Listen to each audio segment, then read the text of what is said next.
It's summer, it's dry and dusty, you ride day after day and your bike doesn't get dirty.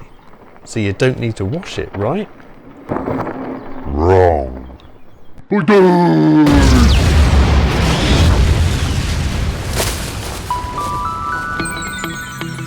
The most important thing to keep clean on your bike is the drivetrain. So even if you don't clean anything else, make sure the drivetrain is clean. That's the chain, cassette, derailleur and chainring. So how do you know when it needs a clean? It's not like in the winter when you come back from a ride and it's all caked in mud. It could look just like this. Well, I've got a guide as to when it needs it, and that is if you can hear the drivetrain, then it needs a clean. What you're hearing is parts not meshing together perfectly, and that means friction. Friction means wear, and wear means you're shortening the life of your components.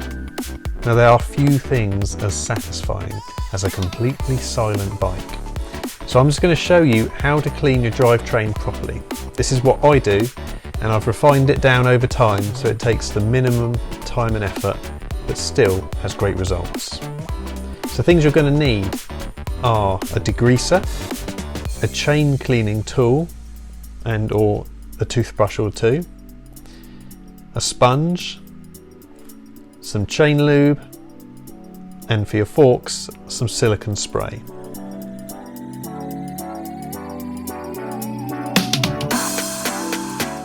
So the first thing to do is to loosen up all that dried dirt or dust with a soak.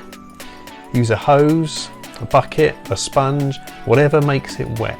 First, we're just getting everything wet to soak it.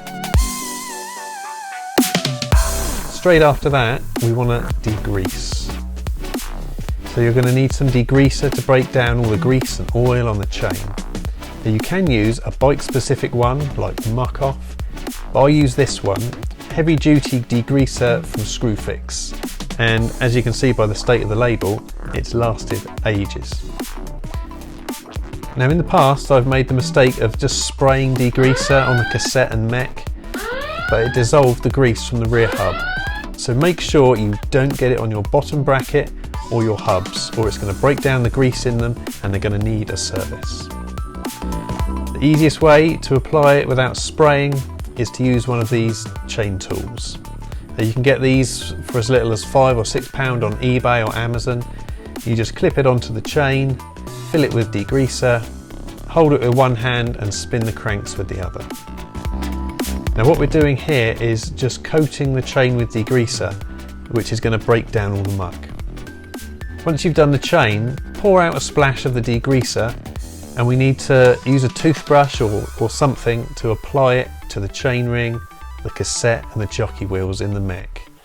Don't expect them to become instantly clean from this. This is just soaking them so the grease comes off later.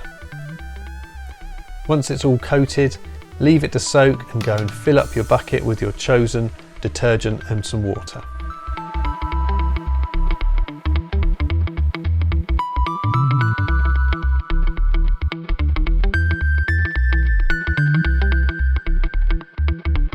Now wash your bike.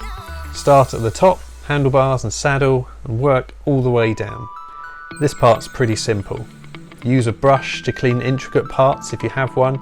If not, don't worry, just do the best you can. When done, rinse the whole bike with clean water. And then the important part, rinse the degreaser off the drivetrain. The dirt should just fall off after the time you've left it to soak. Look at that. Bounce the bike to shake off any excess water and then leave it to dry. Now apply your lube of choice. I use GT85 all year round because I found wet lubes just make the chain turn black every week. So I find it easier to lube it frequently and after every wet ride to cut down on maintenance time. But each to his own, I'm not going to preach GT85 at you.